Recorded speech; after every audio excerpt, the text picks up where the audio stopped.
नाज़रीन, जब आप मुल्क के साथ मुखलिस हों और कौम की तामीर आपका मकसद हो तो ओहदे सानवी हो जाते हैं। तारीख में ऐसे लोग गुजरे हैं कि जिनके पास पैसा, मवाक़े, सब कुछ था, लेकिन इस सब के होते हुए भी इख्तियार और इक़्तिदार का लालच नहीं किया, बल्कि मुल्क की खिदमत को तरजीह दी, जैसा कि बेंजामिन फ्रैंकलिन।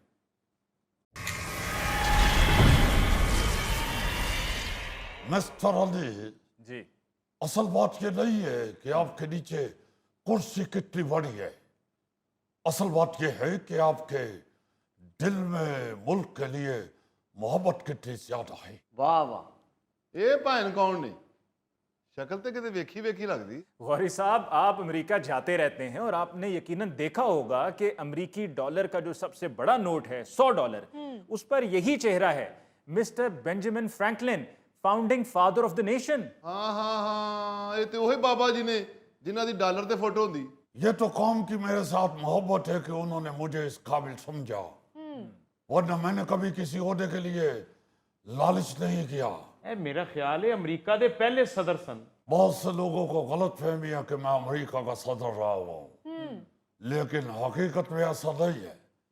मैं कभी अमेरिका की सदारती दौर में शामिल नहीं हुआ, क्योंकि मुझे यकीन था कि अगर अमेरिका को अजीम बनाना है, सुपर पावर बनाना है, बड़ा बनाना है, तो फिर अपने आप को इन छोटे छोटे ओहदों के लालच से ऊपर उठाना पड़ेगा। दैट्स व्हाई मैंने यही किया। जाती ख्वाहिश और जाती वफात पे मुल्क की वफात को तरजीह दी।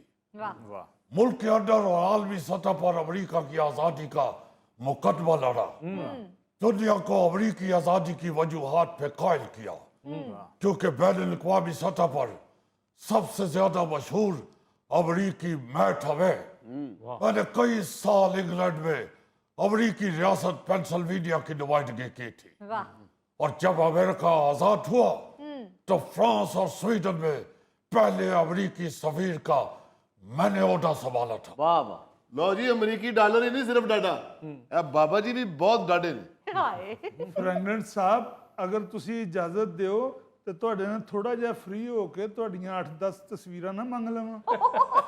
लो बाबा जी, ਤੁਹਾਡੇ ਕੋਲ ਡਾਲਰ ਦੇ 8-10 ਨੋਟ ਮੰਗਣ ਡਿਆ ਜੀ। ਉਹ ਨਹੀਂ ਯਾਰ, ਮੈਂ ਉਹਨਾਂ ਦੀਆਂ ਤਸਵੀਰਾਂ ਆਪਣੇ ਬਟੂਏ ਦੇ ਵਿੱਚ ਰੱਖਣਾ ਚਾਹਨਾ। ਉਹ ਭਾਈ ਉਹ ਕਦੇ ਵੀ ਨਹੀਂ ਦੇਣਗੇ, ਉਹਨਾਂ ਨੂੰ ਪਤਾ ਕਿ ਅਸੀਂ ਪਾਕਿਸਤਾਨੀ ਕਾਇਦੇ ਆਜ਼ਮ ਦੀ ਤਸਵੀਰ ਨਾਲ ਕੀ ਕਰਨ ਦੇ। ਐਵੇਂ ਬਹੁਤਾ ਫ੍ਰੀ ਨਾ ਹੋ, ਤੁਹਾਡਾ ਨਾ ਬਹੁਤਾ ਬੈਂਜਾਮਿਨ ਫਰੈਂਕਲਿਨ ਸਾਹਿਬ ਨੂੰ ਮੈਂ ਜਾਣਨਾ। ਚਾਚਾ ਜੀ, ਤੁਸੀਂ ਬੈਂਜਾਮਿਨ ਸਿਸਟਰ ਦੇ ਖਾਲੂ नहीं? तो यार गौरी, कुछ होश के नाखुन लो। ये अमेरिकी तारीख के सबसे बड़े आदमी हैं। ये वही साहब हैं जिन्होंने उन चारों दस्तावेजात पे दस्तखत किए जिसकी वजह से पहले अमेरिका को अमेरिका और बाद में सुपर पावर बनाया। वाह, देखो, कोई मुल्क मजबूत मईशत के बगैर आगे नहीं बढ़ता। बल्कि दुनिया को मईशत मुतहर्रक करने के लिए रकम की फराहमी बढ़ाने और कागज की करेंसी की अहमियत का तस्वुर दिया था। वाह जी वाह सर जी, ਤੁਹਾਡੇ ਤੇ ਮੇਰੇ ਦਾਦਾ ਜੀ ਦੇ ਖਿਆਲਾਤ ਬਹੁਤ ਮਿਲਦੇ ਨੇ। ਦੁਨੀਆ ਨੂੰ ਸਭ ਤੋਂ ਪਹਿਲਾਂ ਬਰਾਤ ਤੇ ਕਰੰਸੀ ਨੋਟ ਲਟਾਉਣ ਦਾ ਨਜ਼ਰੀਆ ਮੇਰੇ ਦਾਦਾ ਜੀ ਨੇ ਦਿੱਤਾ ਸੀ। ਉਹ ਭਾਈ ਤੇਰੇ ਦਾਦੇ ਨੇ ਸਿਰਫ ਸਾਦੇ ਨੋਟ ਲੁਟਾਉਣ ਦਾ ਨਜ਼ਰੀਆ ਦਿੱਤਾ ਸੀ ਤੇ ਮੇਰੇ ਦਾਦੇ ਨੇ ਪੱਖੇ 'ਚ ਮਾਰਨ ਦਾ ਨਜ਼ਰੀਆ ਦਿੱਤਾ ਸੀ। ਮੇਰਾ ਖਿਆਲ ਹੈ ਤੁਹਾਡੇ ਦਾਦਾ ਜੀ ਨੇ ਦੂਲੇ ਦਾ ਹਾਰ ਤੋੜਨ ਦਾ ਨਜ਼ਰੀਆ ਦਿੱਤਾ ਸੀ। ओ गरीबो, क्या बातें कर रहे हो, नोटों के चक्रों में फंस गए हो।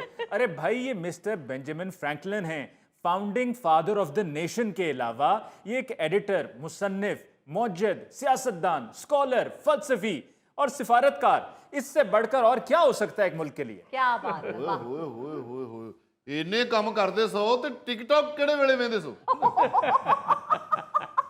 अगर आपके अंदर कुछ करने की लगन हो तो जिंदगी आपके लिए रास्ते और दरवाजे खोल देती है। बिल्कुल। मुझे 5 जुबानें आती थी।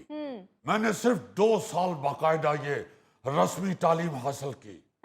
उसके बाद जो भी किया अपनी लगन के साथ किया, अपनी मेहनत के साथ किया है। वाह जी वाह। आप लोग सुन के हैरान हो गए।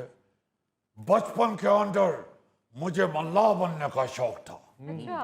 लेकिन मेरे फादर ने अपने बड़े बेटे को समुंदर में खो देने के बाद मुझे मेरे चाचा के पास भेज दिया था। मेरे चाचा प्रिंटिंग का काम करते थे।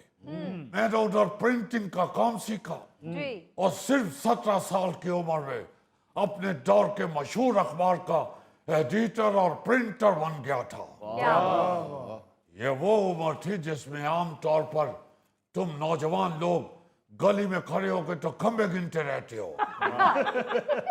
या फिर आजकल फेसबुक पर चार्मिंग प्रिंट्स लिखकर तो खुश होते रहते हो। मैंने पहला तजारती फ्रेंचाइज कायम किया था और प्रिंटिंग प्रेस के काम को दूसरी रियासतों तक फैलाया था। वाह जी वाह, क्या बात है। मैं तो 17 साल की उम्र च सिर्फ यही सीखिया सी कि महल्ले चों मिठा दही कितों मिलता है।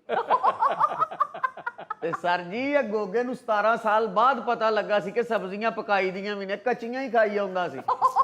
यार फजूल बातें ना करो जुल्फी। गोगा तो 17 साल की उम्र में अपने मोहल्ले की गुल्ली डंडा टीम का कैप्टन बन चुका था। वाह वाह वाह। ये जुल्फी 17 साल की उम्र च खलोता खलोता डिग बंदा यार खुदा के लिए मैं आपको तारुफ करवा चुका हूं कि ये अमेरिका के फाउंडिंग फादर हैं। ओ सॉरी सॉरी सॉरी सर, ਤੁਸੀਂ ਅਮਰੀਕਾ ਦੇ ਫਾਊਂਡਿੰਗ ਫਾਦਰ ਹੋ ਤੇ कैसा ਲੱਗਾ ਸੀ ਤੁਹਾਨੂੰ ਜਦੋਂ ਨਰਸ ਨੇ ਬਾਹਰ ਆ ਕੇ ਤੁਹਾਨੂੰ ਕਿਹਾ ਸੀ ਮੁਬਾਰਕ ਹੋਵੇ ਤੁਸੀਂ ਫਾਊਂਡਿੰਗ ਫਾਦਰ ਬਣ ਗਏ। यार वाकई तुम लोगों को कुछ बताना भैंस के आगे बीन बजाने के मुतरादिफ है। मिस्टर अली असल में इनका कसूर नहीं है। दरअसल ये अपनी रवायात और अपनी तालीमात से पीछे हट गए हैं। हाय वरना तो आपके यहाँ भी सुबह उठने, मेहनत करने, बामकसद जिंदगी गुजारने पर बहुत जोर दिया गया है। क्या मेरा भी ये जुमला बहुत मशहूर हुआ था कि जल्दी उठने के लिए जल्दी सोना पड़ता है। वाह जल्दी उठना इंसान को सेहतमंद, दौलतमंद और अक्लमंद बनाता है। और अब तो अजीब नहुसत का दौर आ गया है।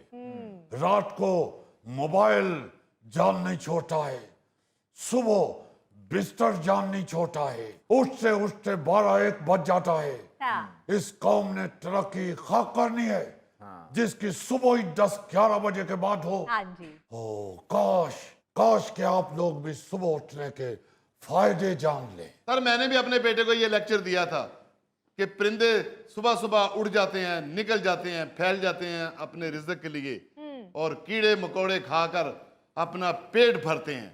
मैंने कहा तुम रोजाना देखते हो, तुमने इससे क्या सीखा? तो कहने लगा पापा जी मैंने ये सीखा कि जो कीड़े सुबह सुबह उड़ जाते हैं उन्हें परिंदे खा जाते हैं। अफसोस है तुम लोगों को तुम्हारे लीडर ने शाहीन बनने का तस्वुर दिया है, क्या मगर तुम लोग कीड़े मकोड़े बन चुके हो। हाय जिस दिन तुम लोग भी शाहीन की तरह प्रवास करना चाहोगे फिर तरक्की करोगे, वरना कीड़े मकोड़ों की तरह रेंगते रहोगे। हाय हाय तो सर आप इन्हें छोड़ें, आप मुझे बताएं कि इतनी मसरूफ जिंदगी में आप ये कैसे इरादात, ख्यालात, ये सब कैसे आप कर लेते हैं? देखो मिस्टर अली, जरूरत इजाद की माँ है। सर जी ये तो बहुत मर्तबा सुना है कि ज़रूरत इजाद की माँ है। ये बताएं इजाद का बाप कौन है? जज्बा वाह जज्बा इजाद का बाप है। वाह जरूरत इजाद की माँ है। कुछ करने के लिए सोचने वाला दिमाग और जज्बे से भरा हुआ दिल चाहिए होता है। क्या बात देखो मैंने फिलाडेल्फिया में पहली फायर फाइटर कंपनी शुरू की अच्छा जो मुकम्मल रजाकार फायर फाइटर कंपनी थी। और इसी सिलसिले को आगे बढ़ाते हुए मैंने 1736 में यूनियन फायर कंपनी कायम की जिसे दुनिया मेरी बाल्टी ब्रिगेड के नाम से जानती है। क्या बात। फिर मुझे अखबार के लिए लिखने वाले चाहिए थे। जब नहीं मिले तो मैंने खुद ही फर्जी नामों से लिखना शुरू कर दिया। अच्छा वाह अगर कोई आपके साथ नहीं मिलता तो खुद लगे रहो, खुद लगे रहो। मैंने खुद लिखना शुरू कर दिया। वाह जिन फर्जी नामों से मैं लिखता था उनमें से एक बेवा साइलेंस डू गुड वाला किरदार सबसे मशहूर हुआ और मुझे बहुत से रिश्ते आना शुरू हो गए क्योंकि मैं एक बेवा के तौर पे लिख रहा था। तब मैंने फिर बेवा वाला सिलसिला रोक दिया कि रोज कौन 20-30 लव लेटर पढ़ता फिरे।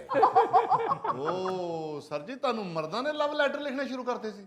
यस, ਐ ਵੇਖੋ ਨਾ ਸਰ ਜੀ, ਐਵੇਂ ਨਹੀਂ ਮੁਲਕ ਤਰੱਕੀ ਕਰਦੇ। ਮੈਨੂੰ ਅੱਜ ਤੱਕ ਕਿਸੇ ਲੜਕੀ ਨੇ ਵੀ ਲਵ ਲੈਟਰ ਨਹੀਂ ਲਿਖਿਆ। ਓ ਸ਼ੁਕਰ ਕਰੋ ਸਰ ਜੀ, ਉੱਥੇ ਤੁਹਾਨੂੰ ਸਿਰਫ ਰਿਸ਼ਤੇ ਆਉਂਦੇ ਰਹੇ ਨੇ। ਜੇ ਤੁਹਾਡਾ ਦਫ਼ਤਰ ਇੱਥੇ ਪਾਕਿਸਤਾਨ 'ਚ ਹੁੰਦਾ ਤੇ ਤੁਹਾਡੇ ਦਫ਼ਤਰ ਦੇ